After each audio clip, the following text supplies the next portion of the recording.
الحمد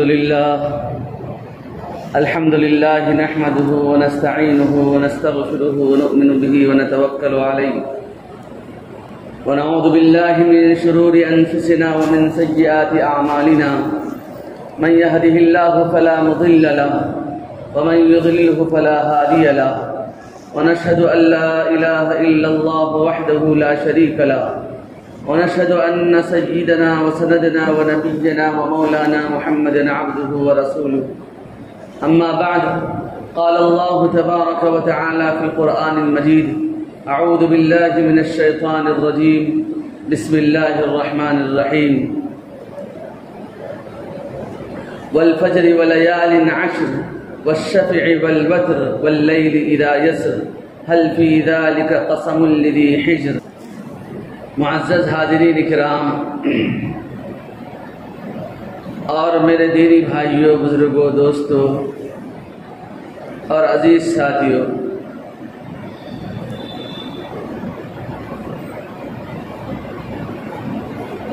اللہ رب العزت نے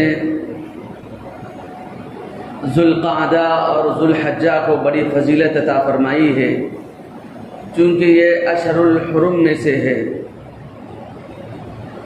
ان مہینوں میں سے ہے جس کے اندر ان کا احترام ضروری ہے۔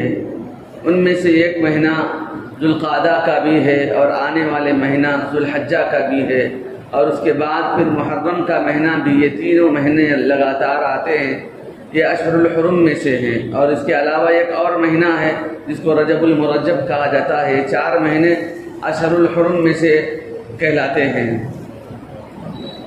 چونکہ یہ مہینہ بہت فضیلت والا مہینہ ہے، اور اللہ رب العزت جس کے لیے فضیلت بخش دے وہ اللہ کی مرضی ہے۔ اللہ تعالیٰ جیسے رمضان المبارک کو مبارک منایا، سارے مہینوں میں سب سے زیادہ، پورے سال کے مہینوں میں سب سے زیادہ مبارک مہینہ رمضان کا ہے۔ اس کے بعد نبی علیہ الصلوۃ والتسلیم نے فرمایا کہ یہ مہینہ تو سب سے زیادہ مبارک ہے، لیکن سب سے محبوب مہینہ اللہ رب العزت کو وہ ذوالحجہ کا مہینہ ہے۔ سب سے محبوب مہینہ ذوالحجہ کا مہینہ ہے، اللہ رب العزت کے نزدیک بہت زیادہ محبوب ہے۔ جیسے ایام میں اللہ رب العزت نے پورا ہفتہ اللہ رب العزت مقرر کیا، لیکن ایک دن مقرر کیا جس کو جمعہ کہا جاتا ہے، جہاں سارے لوگ جمع ہوتے ہیں اور اللہ رب العزت کی عبادت ادا کرتے ہیں۔ چونکہ یہ مہینے میں کئیوں دفعہ آتا ہے اور ہفتے میں ایک دفعہ آتا ہے، تو یہ ہفتے کا سردار جو دن ہے وہ جمعہ کا دن ہے۔ اسی طریقے سے نبی علیہ السلام نے فرمایا کہ سارے سال کا سردار مہینہ اور رمضان کا مہینہ ہے، لیکن اللہ کو جو مہینہ محبوب ہے وہ مہینہ ذوالحجہ کا مہینہ ہے۔ اللہ رب العزت کو جو مہینہ زیادہ محبوب ہے وہ اللہ رب العزت کو ذوالحجہ کا مہینہ زیادہ محبوب ہے۔ چونکہ ابھی ایام قریب میں 1-2 دن کے بعد ذوالحجہ شروع ہونے والا ہے۔ ذوالحجہ کی بڑی فضیلت روایتوں میں آئی ہے، جو شخص اس مہینے کے اندر روزہ رکھتا ہے وہ ایک روزے کے بدلے میں 1 سال کے روزوں کے برابر اس کو ثواب ملتا ہے، چاہے وہ پہلا روزہ ہو چاہے دوسرا روزہ ہو، 9 ذوالحجہ تک۔ اور عرفہ کے روزہ کی تو بڑی فضیلت حدیث میں بیان فرمائی گئی ہے، چونکہ حاجیوں سے نسبت ہوتی ہے، اور پھر اللہ رب العزت اس مہینے کے اندر، اس کی راتوں کے اندر جو شخص عبادت کرتا ہے لیلۃ القدر کے برابر اللہ رب العزت اس کے نام اعمال میں ثواب عطا فرماتا ہے۔ ایک رات نہیں بلکہ 9 راتوں کے بارے میں اللہ رب العزت نے فرمایا۔ یہ 10 راتیں جو ذوالحجہ کی پہلے راتیں کہلاتی ہیں، 10 دن کی راتیں ہیں، ان راتوں کے اندر جو شخص عبادت کرے گا، حدیث میں فرمایا گیا کہ لیلۃ القدر کے برابر اس کو ثواب عطا ہونے والا ہے۔ اور جو شخص 1 دن کا روزہ رکھے گا، اللہ رب العزت اس کے لیے ایک سال کے روزوں کے برابر ثواب عطا فرمائے گا۔ اب اندازہ لگا لیجیے میرے بھائیوں، اتنی بڑی اللہ رب العزت کی طرف سے نوازشیں، رحمتیں اور برکتوں والا مہینہ ہے، اور اس کے اندر عبادت کا حکم دیا جا رہا ہے، اور ہم لوگ اس کی طرف رغبت نہ کریں تو یہ ہماری بد نصیبی نہیں ہوگی۔ ایک شب قدر جس کو رمضان المبارک میں نبی علیہ السلام نے فرمایا کہ آخری دہے میں ہوتی ہے، لیکن یہاں نبی علیہ الصلوۃ والتسلیم فرماتے ہیں کہ یہ 10 ایام کے جو راتیں ہیں، ایک ایک رات کا ثواب شب قدر کے لیلۃ القدر کے برابر ان کو ثواب ملتا ہے۔ تو ہم سب کو چاہیے کہ جتنی ہو سکے ہمتیں ہو سکے، جتنی کوشش ہو سکے ان راتوں کے اندر انسان کو کرنا چاہیے۔ اللہ رب العزت کو یہ راتیں بڑی محبوب ہیں۔ اللہ رب العزت قسم کھا کر قرآن مجید میں فرماتے ہیں والفجر ولیال عشر، اللہ رب العزت قسم کھا کر اس کے دنوں کی بھی اور اس کے راتوں کی بھی قسم کھا کر فرماتے ہیں کہ والفجر ولیال عشر، یہ 10 دن اور یہ 10 راتیں اللہ کو بہت زیادہ محبوب ہیں۔ اس لیے میرے بھائیوں، جو انسان زندگی بھر گناہ کرتا ہے، جیسے حدیث میں فرمایا گیا کہ جو آدمی زندگی بھر گناہ کرتے رہتا ہے، اگر وہ حج کے نیت سے جائے گا، اور حج کب ہوتا ہے؟ وہ ذوالحجہ کے مہینے میں ہوتا ہے۔ حج کب ہوتا ہے؟ ذوالحجہ کے مہینے میں ہوتا ہے۔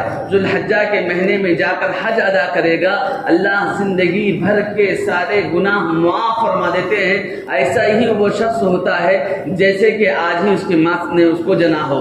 تو اس انداز سے جیسے اس کو ثواب ملتا ہے، وہ حج کے ایام بھی انہی ایام کے اندر، اسی مہینے کے اندر اللہ نے رکھ رکھا ہے۔ اس لیے میرے بھائیوں، مسلمانوں کو چاہیے کہ اس مہینے کی عظمت کو پہچانیں، اس کی راتوں کے اندر عبادت کریں، اور اس کے دنوں کے اندر روزے رکھنے کی ہم سب کو اللہ سے دعا مانگنا چاہیے کہ اللہ ہم سب کو روزے والا بنا دے، روزے رکھنے کی ہم سب کو توفیق عطا فرمائے، اور ایک ایک روزے پر ہم کو 1 سال کے روزوں کا ثواب مل رہا ہے۔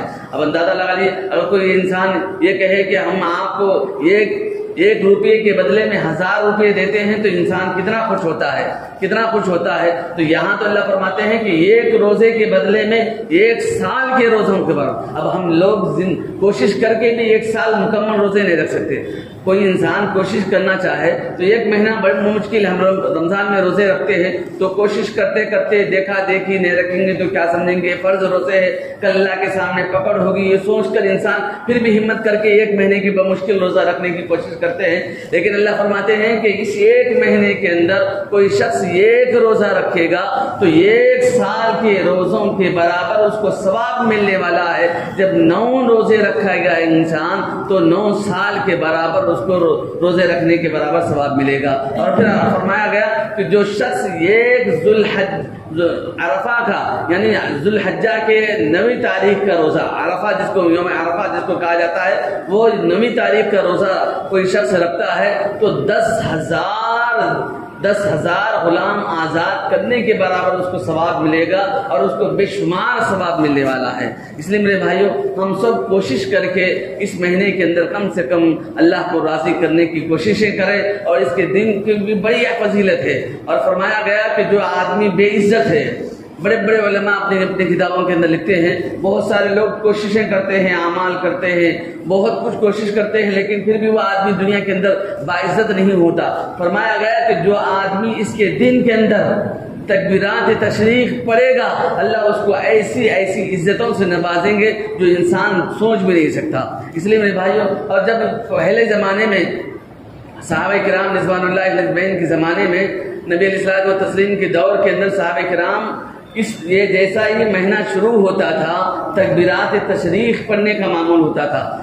جو مقرر ہے وہ تو 9 ذی الحجہ کے فجر سے لے کر 13ویں کے عصر تک پڑھنا ہی پڑھنا ہے، لیکن اس کے علاوہ علماء فرماتے ہیں کہ اس مہینے کے شروع مہینے سے لے کر 13 کی شب تک بھی انسان پڑھتے رہے، انشاءاللہ اس کو عزتوں سے اللہ مالا مال فرمائے گا، اللہ اس کو عزتوں سے مالا مال فرمائے گا۔ اس لیے میرے بھائیوں، ہم سب کو بھی چاہیے کہ تکبیرات تشریق پڑھنے والے بن جائے۔ اللہ اکبر، اللہ اکبر، لا الہ الا اللہ، اللہ اکبر وللہ الحمد۔ پہلے زمانے میں ہر مسلمان کے گھروں کے اندر پڑھا جاتا تھا، عورتیں بھی پڑھتے تھے، باہر تک سنائی دیتا تھا۔ بعض علماء فرماتے ہیں آج بھی عرب کے بعض گلیوں سے گزرتے ہیں تو تکبیرات تشریق کی آوازیں ان کے گھروں سے بلند ہوتی ہیں۔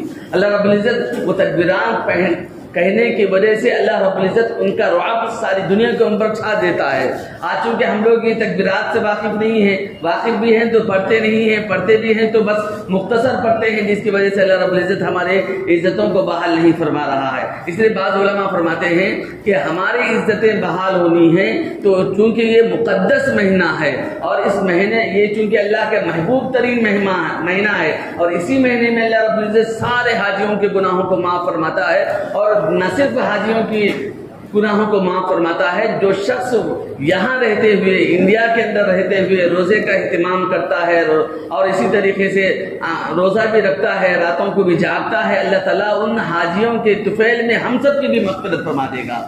اگر ان کے ہم کوشش کرتے رہیں گے تو اللہ رب العزت مالک کل ہے، وہ کائنات کا مالک ہے، جب چاہے جس انداز سے چاہے جس کی چاہے مغفرت فرما سکتا ہے۔ انسان کوشش کرنے کی ضرورت ہے، انسان کو بس کوشش کرتے رہنا چاہیے۔ اس لیے میرے بھائیوں، اس مہینے کی بڑی قدر و قیمت احادیث میں بیان فرمائی گئی ہے، مسلمانوں کو بھی اہتمام کرنا چاہیے۔ اور جیسے اس مہینے کی عظمت ہے، ایسے ہی جمعہ کی بھی عظمت ہے۔ حدیث میں فرمایا گیا کہ جمعہ ہفتے کا سردار ہے، جمعہ کا دن ہفتے کا سردار ہے۔ ہفتے کا سردار مہینہ اللہ رب العزت نے قرآن مجید میں بیان فرمایا ہے، اور پھر یہ اس کی عظمت ہے۔ اسی لیے علماء بیان فرماتے ہیں کہ اس کی عظمت کو ہم لوگ دل میں سمجھنا چاہیے۔ جیسے ہی جمعہ ہو جائے، عام دنوں میں جیسے اٹھتے ہیں ہم لوگ، اگر فجر کی نماز کے لیے اٹھتے ہیں تو علماء فرماتے ہیں کہ جمعہ کی اہمیت کی وجہ سے آدھا گھنٹہ 10-15 منٹ پہلے اٹھنے والے بن جائیں، تاکہ جمعہ کی عظمت اس کے دل کے اندر ہو۔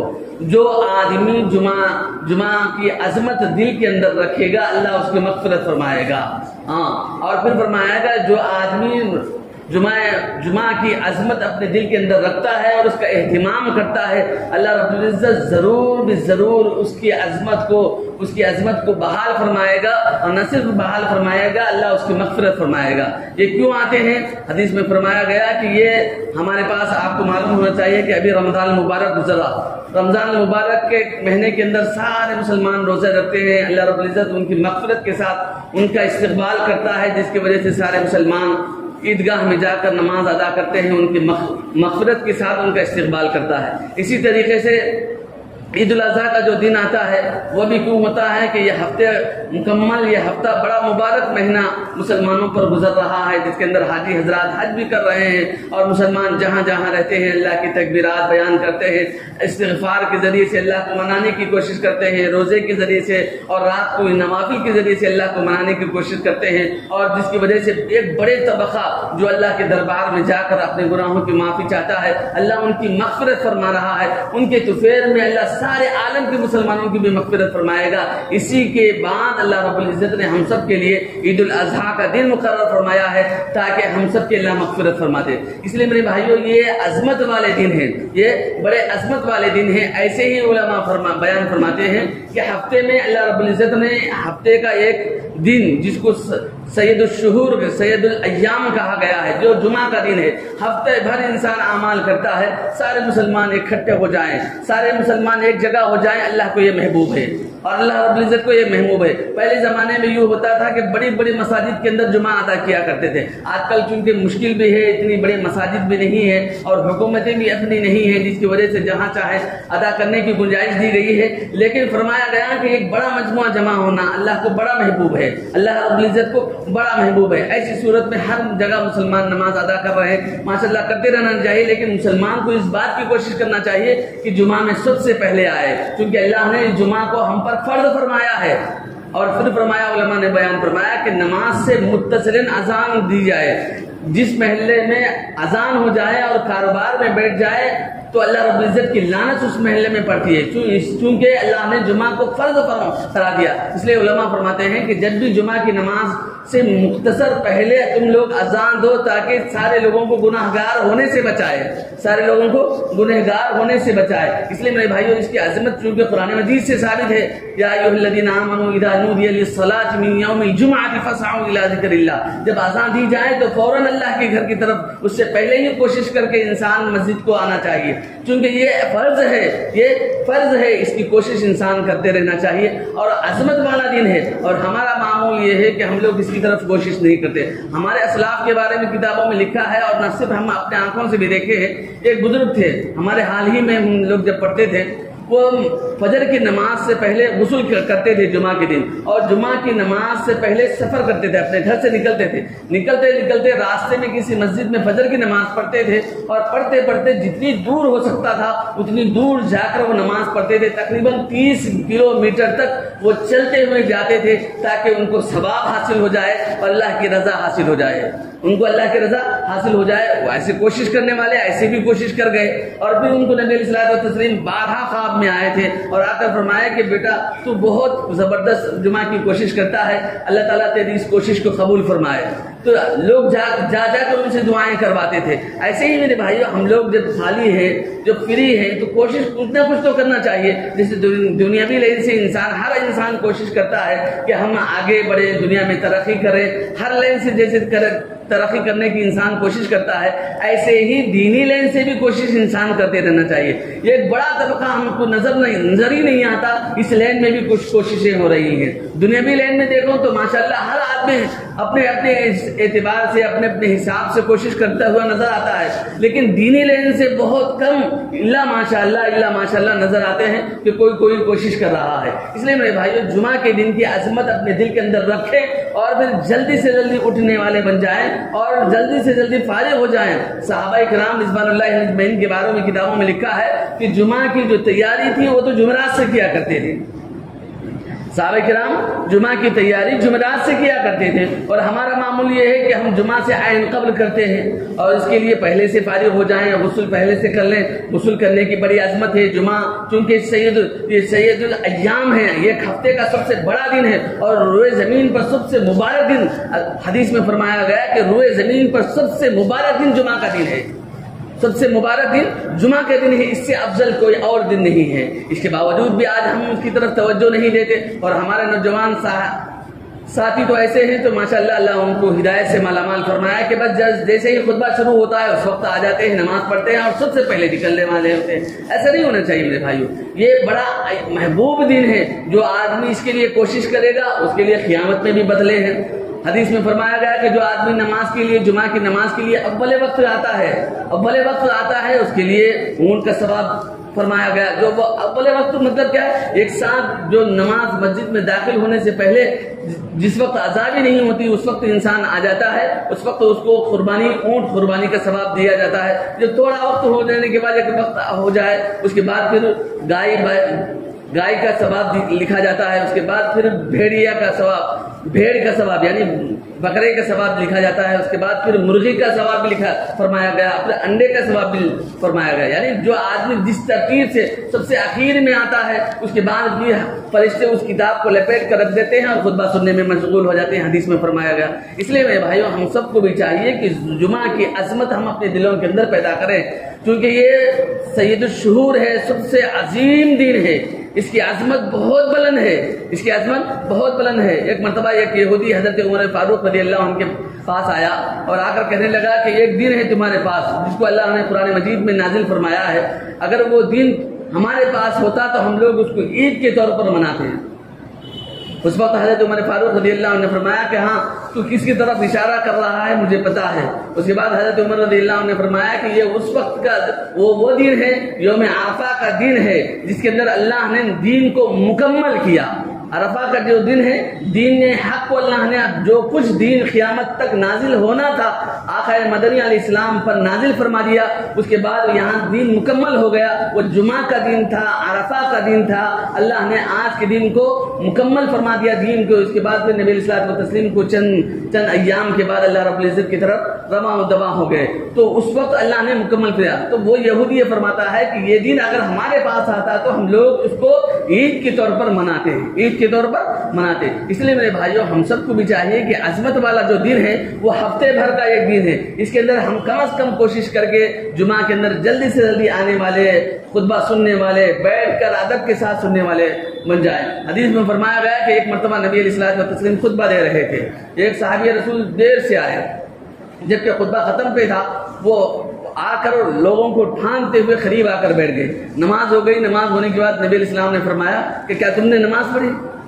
اس صحابی رسول نے فرمایا کہ یا رسول اللہ میں تو آپ کے پیچھے ہی نماز پڑھا. نبی علیہ السلام نے فرمایا کہ آپ کا خطبہ ادا نہیں ہوا, آپ کی نماز نہیں ہوئی. کیوں؟ اس لیے کہ آپ نے سارے لوگوں کی عزتوں کو پامال کرتے ہوئے سامنے آ کر بیٹھ گئے. اگر آپ کو اتنا ہی شوق تھا تو آپ پہلے آ کر بیٹھتے ہیں. آپ کو اتنا ہی شوق تھا تو آپ پہلے آ کر بیٹھتے. لوگوں کی عزتوں کو پامال کرتے ہوئے آ کر سامنے گھس رہے ہیں. اس سے نہ تمہارا خطبہ ادا ہوگا نہ ہی تمہاری نماز ادا ہوگی. اس لیے میرے بھائیوں, ہم لوگ آخر میں آتے ہیں, سب سے پہلے گھسنے کی کوشش کرتے ہیں. اس سے کوئی حل ہم نہیں ہوتا. اس سے تو اللہ ناراض ہوتے ہیں, اس سے تو اللہ کے رسول علیہ الصلوۃ والتسلیم ناراض ہوتے ہیں. ہم کوشش کریں تھوڑا سا پہلے آ جائیں, جب کم از کم فارغ خالی جگہ جہاں مل جائے وہاں بیٹھنے کی کوشش کریں. نبی علیہ السلام نے باضابطہ اس صحابی رسول کو فرمایا کہ تمہاری نماز ادا نہیں ہوئی, تمہارا خطبہ نہیں ہوا. اب بہت سارے لوگ آتے ہیں, نماز کے لیے بھی آتے ہیں, خطبہ بھی نہیں سنتے, اور آتے بھی ہیں تو ایسے وقت میں آتے ہیں جب خطبہ ختم ہوتا ہے, نماز پڑھتے ہی چل دیتے ہیں. حدیث میں فرمایا گیا کہ جو خطبہ ہے, ظہر کی 4 نمازیں, 4 رکعتیں نماز ہیں, ظہر کی 4 رکعت نمازیں ہیں, اور جمعہ میں 2 رکعت نماز پڑھنے کا حکم دیا گیا. اور 2 رکعت جو خطبہ ہے وہ خطبہ 2 رکعت کے قائم مقام فرمایا گیا. خطبہ 2 رکعت نماز کے قائم مقام بیان فرمایا گیا. اور ہم لوگ خطبہ ہی نہیں سنتے. چلو بھائی عربی خطبہ نہیں سنتے, کوئی حرج نہیں, لیکن کم از کم اردو خطبہ نہیں سنتے, کوئی حرج نہیں, لیکن کم از کم عربی خطبہ کے سننے کی ہم عادی بن جائیں. عربی خطبے کے اندر خلاصہ ہوتا ہے اور اس کے اندر اللہ رب العزت کی عظمت بیان کی جاتی ہے, بڑائی بیان کی جاتی ہے, کبریائی بیان کی جاتی ہے. اللہ کی کبریائی سے بڑھ کے کوئی چیز نہیں دنیا کے اندر. اس لیے میرے بھائیوں, کم از کم عربی خطبہ سننے والے بن جائے. بڑی عظمتیں حدیث میں فرمائی گئی, بیان فرمائی گئی. ایک مرتبہ حضرت سعید ابن مسیب رحمۃ اللہ علیہ بڑے تابعی ہیں, فرماتے ہیں کہ مجھے نفل حج سے زیادہ محبوب ہے میں جمعہ کی تیاری کروں. نفل حج سے زیادہ مجھے محبوب ہے کہ میں جمعہ کی تیاری کروں, پہلے سے کروں.